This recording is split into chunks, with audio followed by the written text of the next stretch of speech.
I really truly don't understand why they can't do it. They have the infrastructure. They've done it. Yeah. They've done it in one park. They're almost carbon copies. But maybe it's because like the Bard thing, the droid. The droid? Yeah. They just need a speaker, I guess. Huh? Is the droid the speaker? I mean, I'm assuming. Could the droid like hold a speaker? Like, could we get like a say anything droid where it's like for Maj? Yeah. And then we could let them borrow it for Seasons of the Force when we're not using it. We'll let them borrow it. We'll loan it to you. Gears are turning. Yeah. Droid gears. But okay, truly though, why can't we have more fun seasonal things like that? Yeah. Over in Orlando, because super jelly. There is a showdown happening in Orlando right now that I think everybody's aware of. SummerSlam. The SummerSlam. That's a wrestling thing. Is it? Yeah. Oh, okay. I thought you were just like making stuff up on the. I'm like, yeah, let's roll with that. That's the intro. SummerSlam. Can you just do like a sound effect that's like, whoosh? Yeah. Okay, right over our faces. Sunday. Should we get into it? Yeah.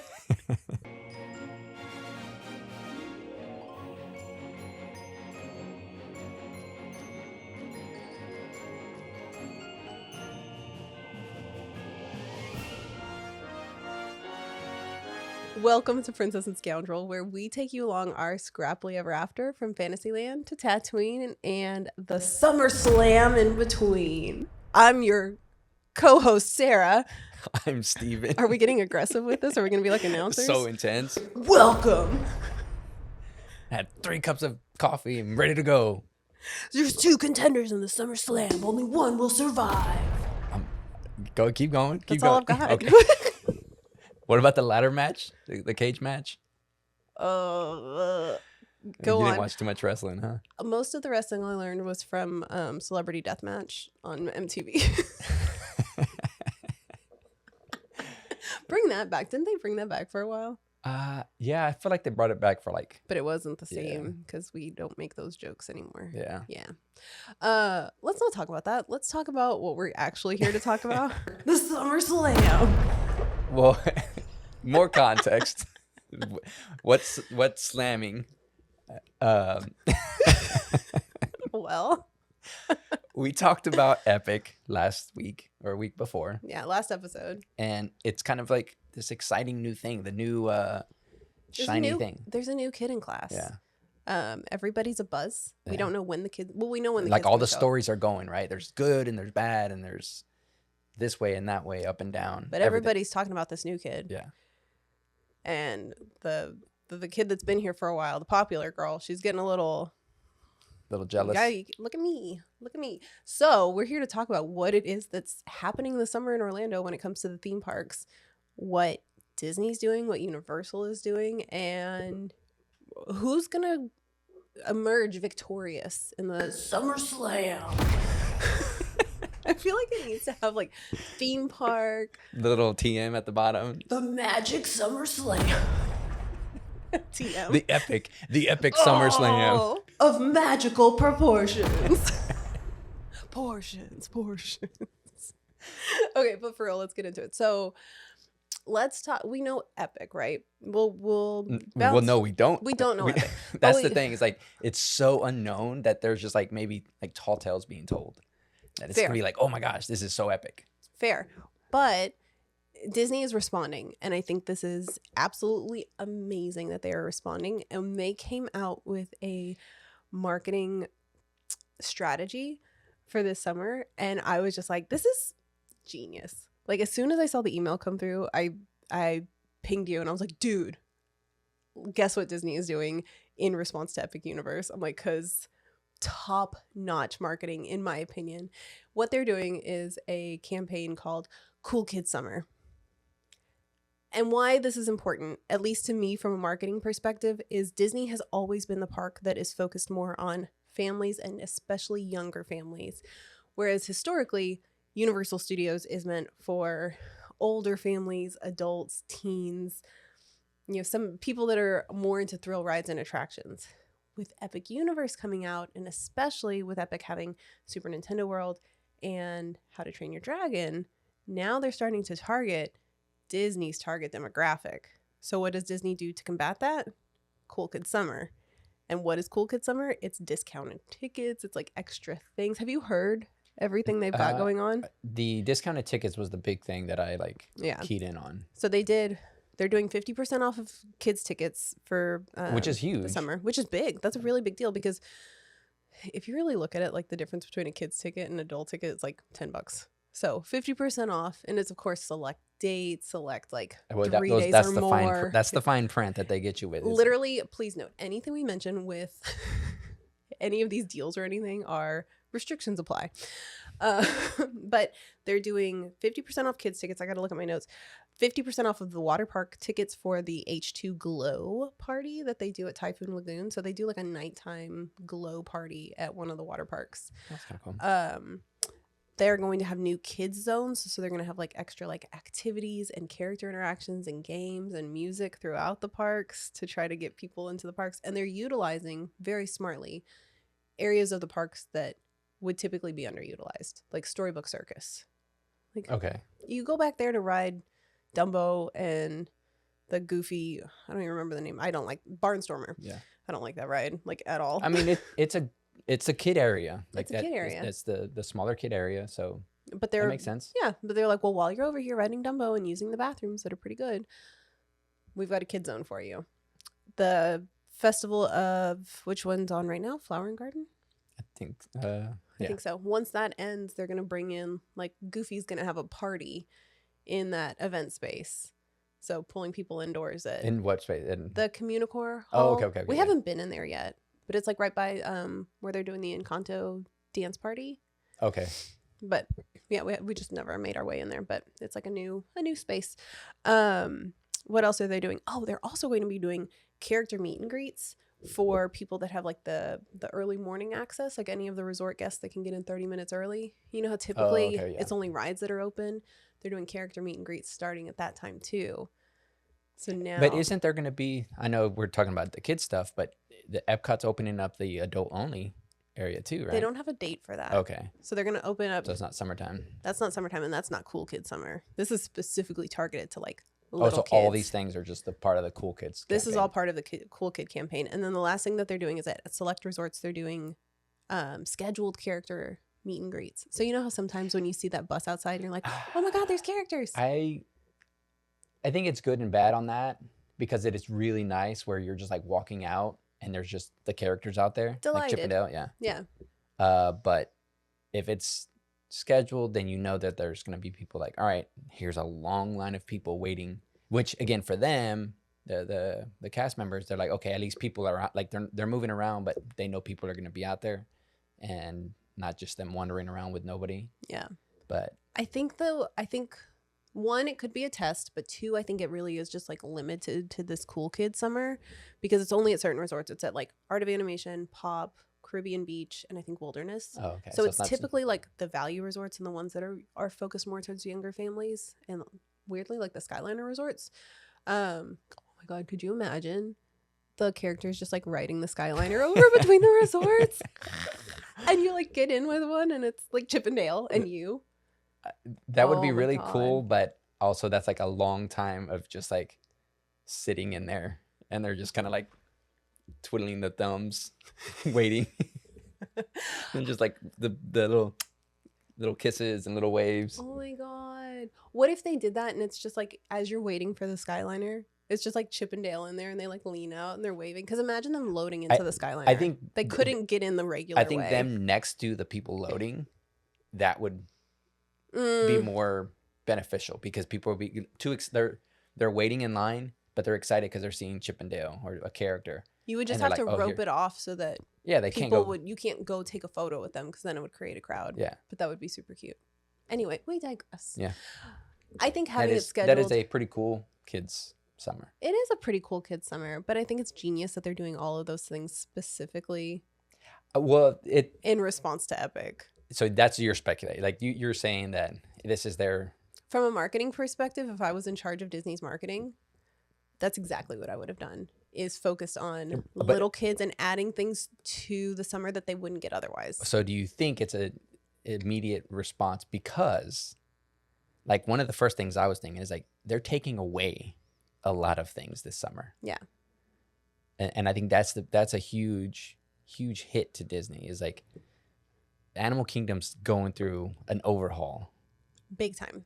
and so it's almost eliminating a park, because people are gonna think like, should I go even over there because it's Pandora or the Safari, and that's it. Yeah. You Because got Yeti's Expedition like Everest. but it's down, a majority of the time or Yeah. whatever. Like that ride has to be up, because if not, people are gonna be like, I'm not gonna even go there, because Right. dinosaurs out, and it's tough to be I know it's not tough to be a bug is not a big draw, but I don't know dinosaur, anybody that went to the park to go do that, right? but it's out. But it's gone. It's a people eater that's gone. It's gone. Dinosaur is closing. I don't think it's closed officially yet. I can't recall. It's closing soon. But then Dinoland. So like the carnival and then Triceratops Spin, which honestly was a like little kid area that we would go all we would the frequent time, often. every time. It was, sometimes we wouldn't even go. Is the Boneyard still open? Boneyard is still open. Yes, the Boneyard's open, but it's everything on the other side, like where you ran the marathon. That path, Okay. everything on the left side of you is closed. On the right side, like the restaurant, the dinosaur, and the Boneyard are still open. So there's still some things, but now it's a real boneyard because there's nothing to do over there. But that's just the Animal Kingdom. So then at Magic Kingdom, you have closures as well. You have Astro Orbiter, which like always has a line, but it's a fun one. Again, it's a people eater. Like I get so sick on that. Oh my god! It feels like it's super high. It is. It's pretty high. It feels like it's high, and then because you're spinning like this, it almost feels like the whole thing is also shaking, and you're like, "This is it. I'm going out. I'm going down. I'm going to space. I'm orbiting." That one's closed. Big Thunder Mountain is closed. I actually didn't know that. For like refurb or yeah, but for like an extended period of time. One of the mountains is down. Yeah. Hall of Presidents is down until fall, which like that's not bringing any kids in. And then what was the other one? The indoor playground area at Dumbo. So that's probably why they're bringing stuff to Storybook Circus, because the playground is closed. So I think that's actually like a direct result, but they pulled it into the Cool Kids Summer. And then over at Hollywood Studios, Muppet Vision, and Pizza Rizzo's. There's done. Both of them are done. They're done as of June 7th, I think. So like right after Epic opens. Yeah. So there's a lot going on. And then Test Track is still closed at Epcot, but should be opening this summer. It was just not great timing for all the refurbs and stuff like that. Yeah. Well, and you have to think like there's 4 theme parks there, and they're constantly going through. And I mean, right now we're comparing. In my head, I'm thinking Epic against the 4 parks. Not all 3 of the. All 3 or Universal. Technically 4, because they've got Volcano Bay, right? And then there's 6 if you count the 2 theme parks. I mean, other people said like Volcano Bay's an incredible water park. Dope, yeah. So it was like we haven't been, but like we don't frequent the water parks. Right. Well, thanks for teeing that up for me, because for the first time since 2019, Disney's going to have both of their water parks open for the summer. Because typically what they do is one closes and the other opens. Ever since the pandemic, one closes and the other opens, and then they do that for a few months, and then it flops, and then it flops back. But now they're going to have both the water parks open. I'm like, very interesting. Interesting. So I mean, they're like, we've got 6 parks open. Yeah. They're trying, and like kudos to them. I really do think that this Cool Kids Summer is cool, because they also have 2 other things they're bringing into the parks, which is, well, they have free dining, which free dining is like the most popular promotion that Disney World does. People love free dining. What do you mean, the free dining? The free dining plan. So if you book a vacation package, meaning a room, you don't have to book a room and tickets, or maybe you do for this one, but you can get free dining during the course of your stay, and it's like the sit down one, like the good one. But they open that up for the summer specifically. Of course, restrictions apply. But it's through the end of the year for this one. But yeah, that one's a hugely did that one come popular out promo. Before I feel like that came out before like really the Epic news started coming out. Yeah, because they want people to book before this stuff started hitting. Because Disney knows. Disney knew. But see, but I think the thing too is like when Epic first said, "Hey, you could start booking," it didn't seem like it was wild. Like it was everything was crazy because people were like, "Well, I don't know," because you had to book like a 3-day package and only one of the days was Epic. So it's like it wasn't something where everybody was like, "This is it. Yeah. This is the new park that it's gonna be." It was just more of like, "Yeah, I'm gonna go check it out." Like, of course, we knew it was gonna be busy because it's a brand new park, Yeah. but it didn't seem like people are knocking down the doors like we have to get in. No. And so I thought that was interesting too, because when they did announce the Epic, when you could start booking Epic and the Grand Helios Hotel, which is the one that's attached to the park, like for me personally, and I saw a lot of Orlando theme parks, I didn't have anybody like, I need to go day one. I've had like a couple people, but they're annual pass holders and stuff. And so I was like, okay, we don't have like stuff for annual pass holders just yet. But yes, correct. You had to book a 3-day park ticket, and only one of those days could be used at Epic. And then they quickly, well, not quickly, but Not quickly. They made people wait. And then I think just like a week or two ago, they said, okay, now starting in June. So like basically the first week that Epic Universe is open, the only way to visit is if you buy this 3-day ticket, which what a way to like just like tighten the screws and get as much money out of you as possible. Because Yeah. if you want to go, you're spending, I don't even know how much the 3-day park ticket is off the top of my, I don't want to quote it, and it's like way off. restrictions apply. Restrictions apply. But yeah, if you want to go that first week, you have to do it that way. You have to do the 3-day park ticket. After June, you can do a 1-day ticket. You can do really a 1-day ticket, because you can still do like a 2-day ticket, and one of them is Epcot and the other day is at the other parks, or a 3-day ticket or whatever. I think the thing is like it's hard because they're so, and I'm assuming they're gonna have shuttles and stuff like that, but they are not next to each other. No. Where like Universal's has like this, their ecosystem all in this, what is it called, the City Walk? City Walk? Yeah. So it's like all there. So it kind of feels like the Cali parks where there's 2 parks right next to each other. Yeah. And Disney World has like an entire bubble where they've got shuttles, so you don't even worry about it. Yeah, their infrastructure is like set. And so they're moving more towards like a Disney World Bubble. infrastructure, because Epic Universe is like down the road and quite a ways. I want to say it's like a 10-15 minute drive. It may not be that far, but it's significant. It is not walking distance to get from the existing parks to Epic Universe. And so they opened up 3 new resorts over there, right? Over at Epic. Over near Epic. Helios, which is attached, and then Stella Nova and Terra Nova. But based off of my other travel agent friend Henry, he stayed at Terra Nova, and he was like, you can't walk there. He's like, there's a street between, like a major street between Terra Nova and Stella So you Nova have and to take Epic. You have to take a So you shuttle. have to take the Well, bus. but we've driven by the Stella Nova one as well. Yeah. So at the like, okay, so speaking of that, here's the hurdles, because when we talked about Epic, it's again the shiny new thing, but then when you start kind of like getting in there, you have people that have stayed at the hotel that it's not really convenient. It's, or some of it seems a little rushed. Yeah. And which again, I think Disney could be guilty of it. Remember there was asphalt still wet when the first guests went into the park type of thing. Like, right. we could give that to them. Yeah. They could. I for me, I could give that to them. Like, if it was something that they put together and it was just like not yet done, maybe some tape still on the door type Fine. of thing. Yeah. I could give it to them, as long as it gets remedied, within time. Right. But I think that's another thing is like with the hotels being kind of far, like, are they going to have a shuttle system where it's going to be like moving people, or you're going to have to be waiting every 30 minutes Yeah. for that bus to come back? And they do have buses already at Universal for like the Cabana Bay and their value resorts over there. But yeah, we don't know what the timing of this is going to be. That's a lot of buses that they got to start. Like, there's a lot of logistics that they have to consider with opening a new park. Everybody's excited because it's a new park, but like you said, once it opens, people are going to focus on the cracks. The fact that like we're hearing from the previews that there's literally no shade in this park, like no shade at all in any of the lands. that's got to get remedied Why? quick. Why though? I Well, don't but like. I truly don't. but the same thing. understand this. Pixar didn't have Toy Story Land? Toy Story Land. It doesn't have any. I say Pixar because that's the other side.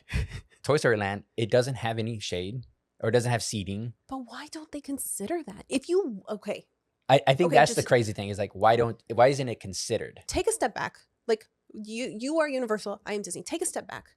We want people to stay in our theme parks all day long. What do they need But to I survive? don't want people to just sit around. Shade. I want people to move. I want people to move and go buy a drink, go buy some water, But what if go buy some food, go sit in the dining room and go sit go down eat and and go have eat. a drink? Yeah, That's what I want. That's fair. Like, I don't want you just sitting around the park. I don't want you sleeping on a bench. That's fair. Dano sleeping on the train in Disneyland.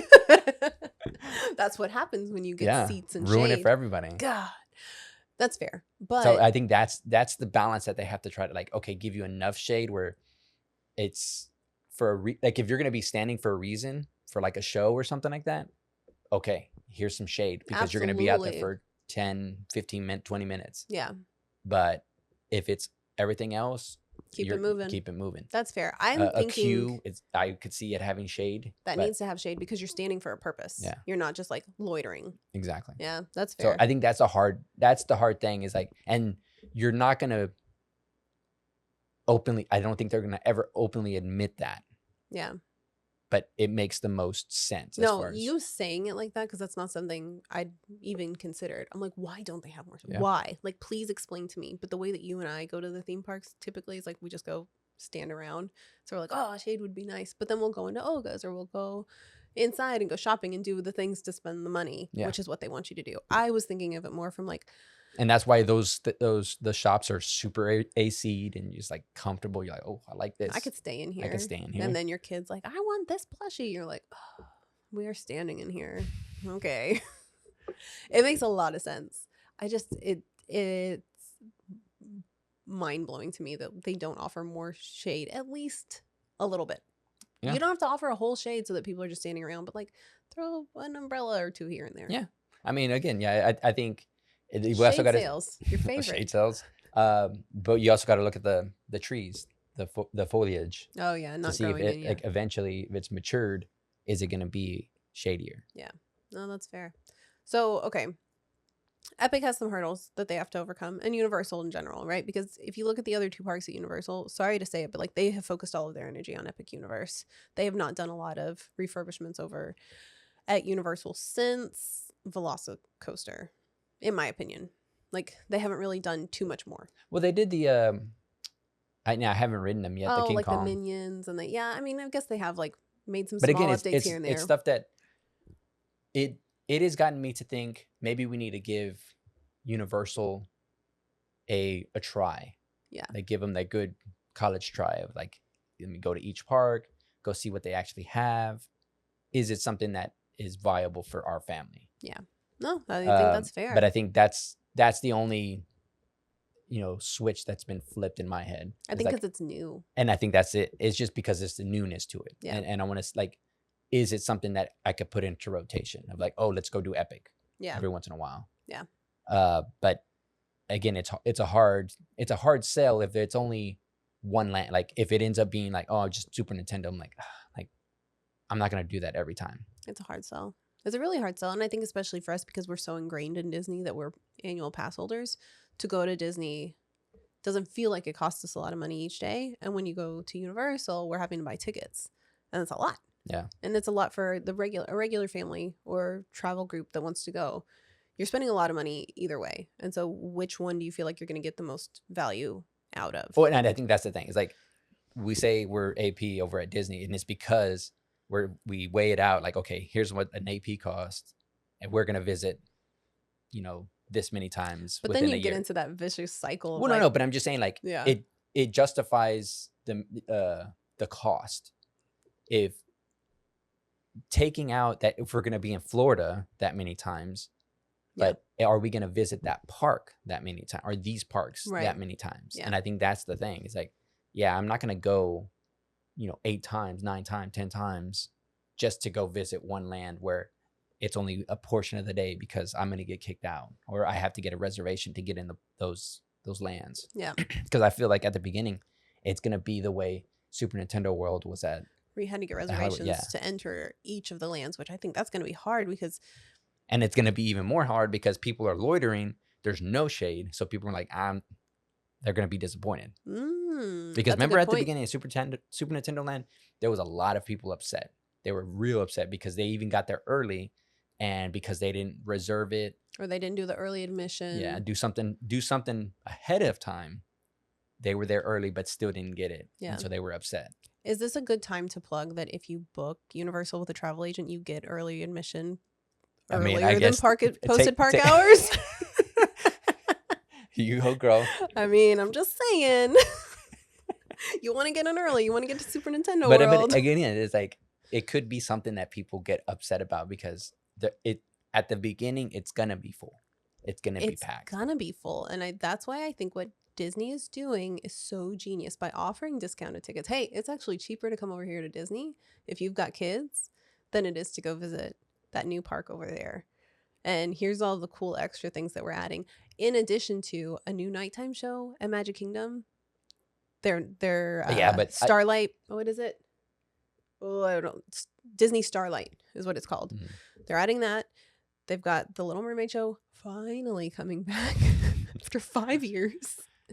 And then the new Villains show is also coming. Okay. That's replacing the Lightning McQueen show. So is it going to be over there? Yeah, it's over there. That's why Lightning McQueen closed. Yeah, but I mean, like, it's going to be like a full show? Yeah. That's interesting. Well, it's just interesting, like, is it going to be done? Is it going to have, like... That's what I'm surprised by. Is it just, like, the stage? I forget when we were there, but... I'm assuming, I guess, like, it's just screens, so...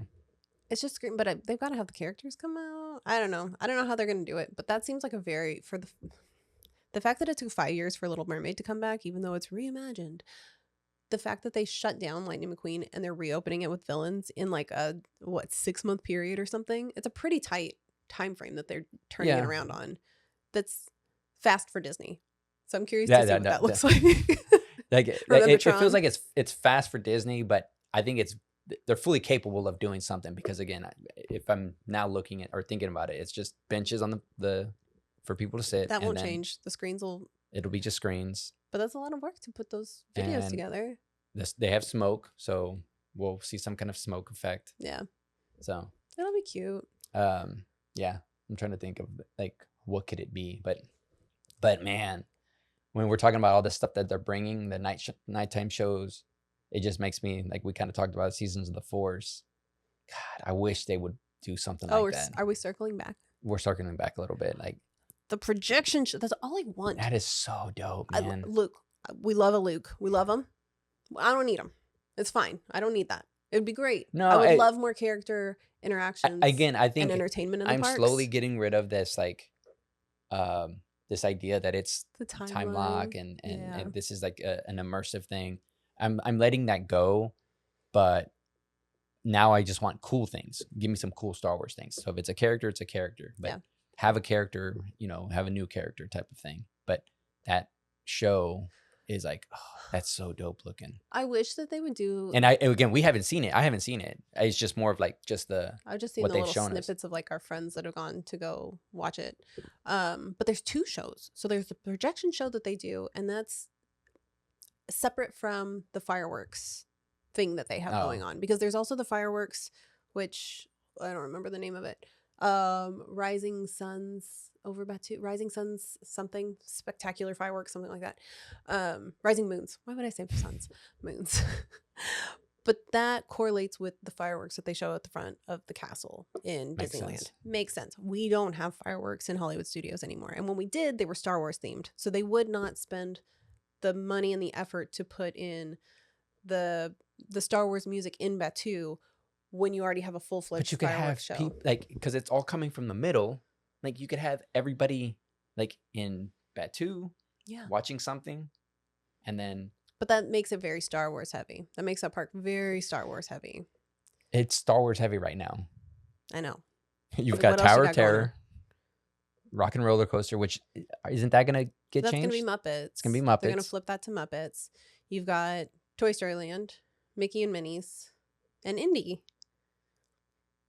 That. I mean, there's Star Tours, Batu. Launch Bay. Yeah.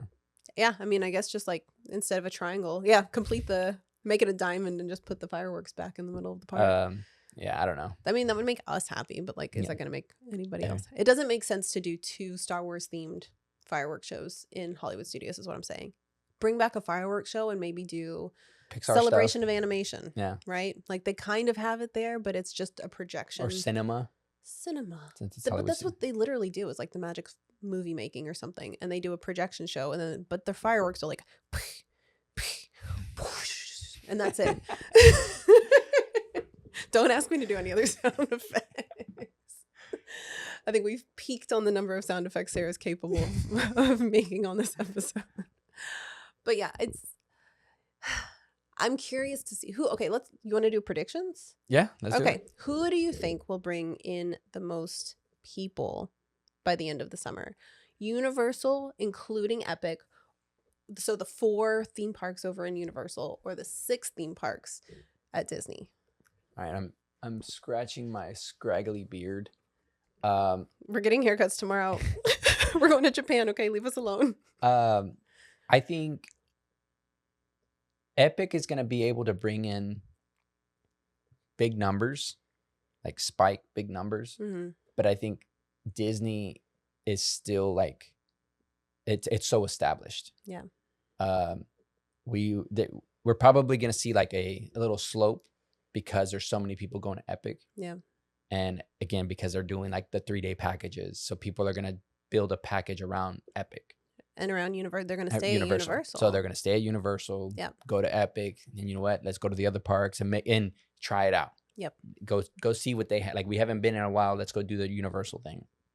So I think we're going to see Epic really strive. I think the question would be more of like, in a year, how are the numbers going to be? I think that's a good point. And I agree with you. I think you're going to see a bigger spike from Universal initially, because you don't have to do it after the first week, but a lot of people booked that vacation package that had the 3 or more park days with 1 day at Universal. They may add on another day. Well, but and again, because I think we're thinking like we could go to Florida and go visit one park and then go home. Yeah. Most people during a summer vacation, they're gonna take a week, go for a week, go for some time, 3 to 4 park days. And I have stats on this. Like, I have receipts I could provide.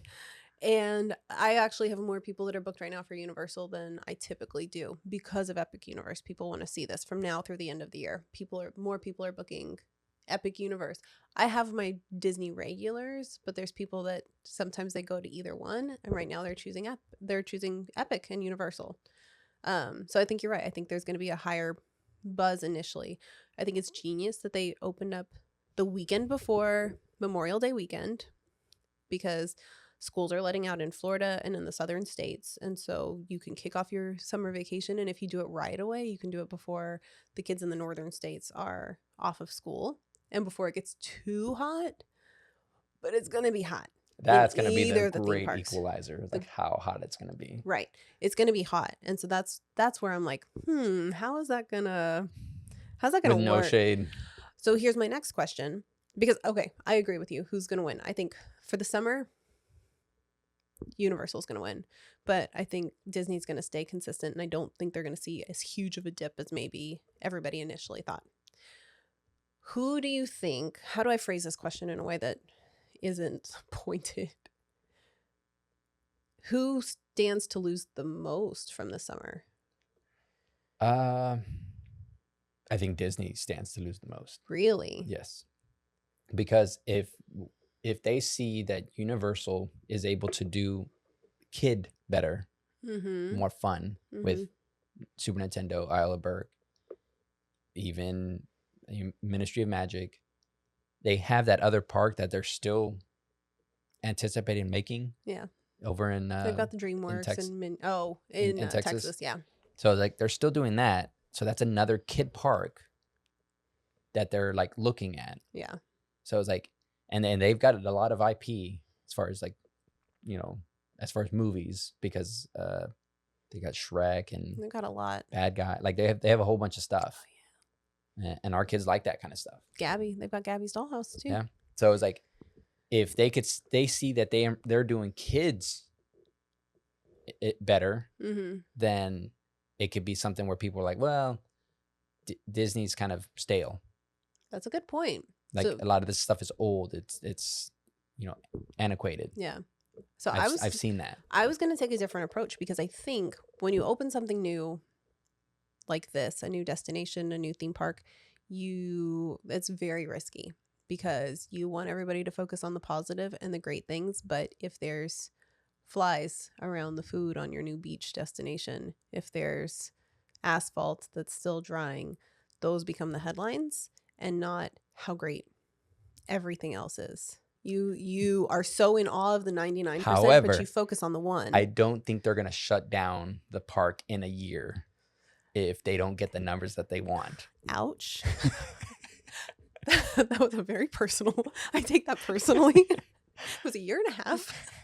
But yeah, I don't think they're going to shut down the park. No, like they're they're not going to gonna fix things. They're going to make it better. They're not going to shut down the park, but I think they will have an uphill battle if there's things like opening a new theme park in the summer and there's no shade.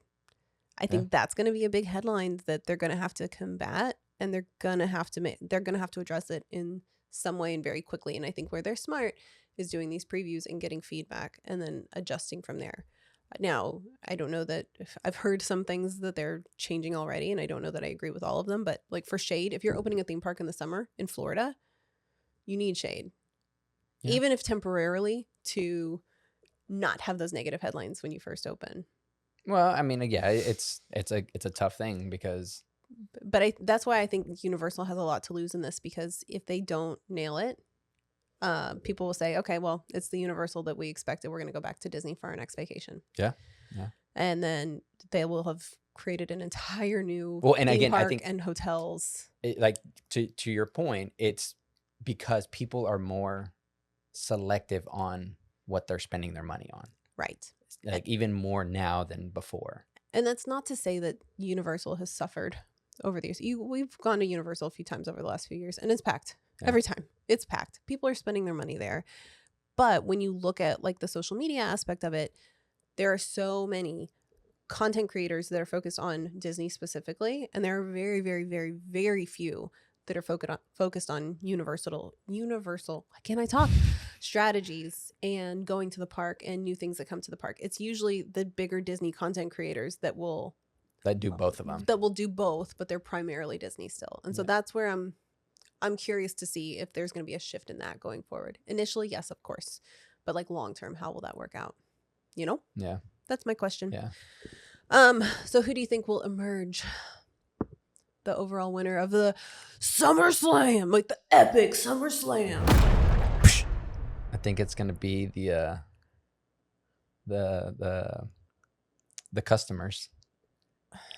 We're going to be the winners. Oh my God. Because of this, the competition will bring out the best in both of the companies. That's fair. They are going to bring their all because they want you to spend your almighty dollar there with them, or give it to them. So really and truly, if you are going to go visit a theme park, you need to do it. My suggestion would be anytime from, say, August through the end of this year, because the first month or two is going to be a lot of adjustments and getting the final touches done. But I think the thing too is like, at the very beginning is also the time that you may see something that is you're never going to see again. Because like those thruster cannons moving on Rise of the Resistance in Florida specifically, because ours still don't work. So it's like it's a tough sell to say like, hey, wait a little bit because everything will be adjusted. But at the same time, and we've talked about this, is like that early like testing. Yeah. You know, you kind of take it with a grain of salt type of thing, where this may not be, they're not the shade, but we got to do this. We got to see this. But I agree. Okay. Yes. It's like, it's a hard balance. Yes. If you want to be an early adopter and you want to see all of the things that may potentially get changed, go early. But if you're wanting to see the best of both of the theme parks, wait a couple months after Epic Universe opens till the end of that Cool Kids Summer thing that they've got going on at Disney, because Epic's going to open, the headlines are first going to come out, and Disney's going to say, oh no, we need to do more. And they're going to start bringing more things into the park. They'll do easy things like they're doing now, more character interactions, fun little games and activities and music and dance parties. And then Epic's going to say, oh, yeah, well, we fixed all of the things that people had problems with. So here's a better version of Epic in all of our parks. You know what I say? And then they're going to say, oh, yeah. And that's when you go. I say go at the beginning. Okay. Go see all that stuff, note it, and then go back again in a month to see what changed. And then go back and then another Hold 2 on. months. So you're telling me book 2 trips.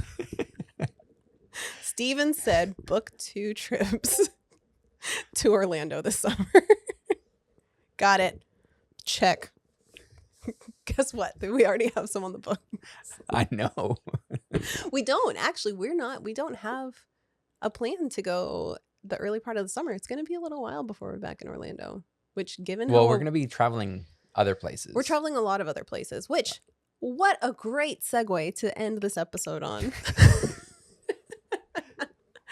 We are headed to Japan. Yeah. Do you want to talk a little bit for like how scary that is, like for a minute? It is for someone that has never traveled outside the I mean, I've been to Mexico. I have family down there. Been to the Bahamas. Technically, yeah. So I was like, I've been out, but like to actually fly out and to another country, I've never done that. So it's very intimidating. Yeah. But I'm excited. We've been practicing. We've been traveling a whole bunch these last couple of years, and It's all led up to this. it's all led up to this. So I'm excited. I'm excited for like what's to come, and I think the comforting part is like we're gonna see people there that we know. like, yeah, and not intentionally, but just because of the vicinity of celebration. We're all going for this reason. I think that's the nice part is like even if we do feel lost and like completely alone in another part of we're lost the with somebody. world, we're lost with other people that we know, and so it's like, okay, maybe it's not that bad. We can figure these things out. I'm looking forward to it. I've never been to a country that doesn't speak the same language as me, and so I think there will be, as far as that, I think we'll be fine. I think we'll be fine. I just think it's gonna be. I need to get those meta glasses. Oh my so it just gosh. translates for me. When you go get your haircut tomorrow, I'll go pick some up. I'll go for my haircut. We'll match. Yeah. But yeah, so we've got Japan coming up. We're gonna be there for quite some time, so we're gonna miss. We're going on a little bit of a Couple break episodes, yeah. from Princess and Scoundrel. So I think we'll resume back in probably May, with some of the coverage of Japan and celebration and all of the stuff that we did. So, and then after that, it's pretty much just. But check the socials because we'll probably be posting. Yeah. Just kind of haze and whatnots. Yeah. So, but yeah, we're going to take a little break from the YouTube side of things. And then right after we get back from Japan is our big May 4th party at House of Blues Las Vegas on the Strip. So we're going to recruit a bunch of people in celebration and come on. Come to Vegas. Yeah. And then we're going to be like con crunching our costumes in between jet lag. But that's going to be a good time. So we've got a lot of really exciting things coming up over the next, 5-6 weeks. I'm looking forward to it. I think like my eyes are just like wide because I'm like, oh man, it's happening now. It's happening now, and I feel like I was talking to a friend yesterday, to Naomi. She was like, I'm so stressed out, and I was like, I'm at the point where like I can't stress anymore. Like I'm done. I can't do anything else. I've stressed all my stress. All the stress is out of me now because there's nothing I can do to change anything. If I got it, great. If I didn't get it, okay, we roll with it. So now I'm just like, let's go. Let's go have a good time. Yeah. But let us know in the comments, 1, are you coming to Japan? 2, who do you think is going to win the SummerSlam 2025? That is it. Thank you so much for joining us. Until next time.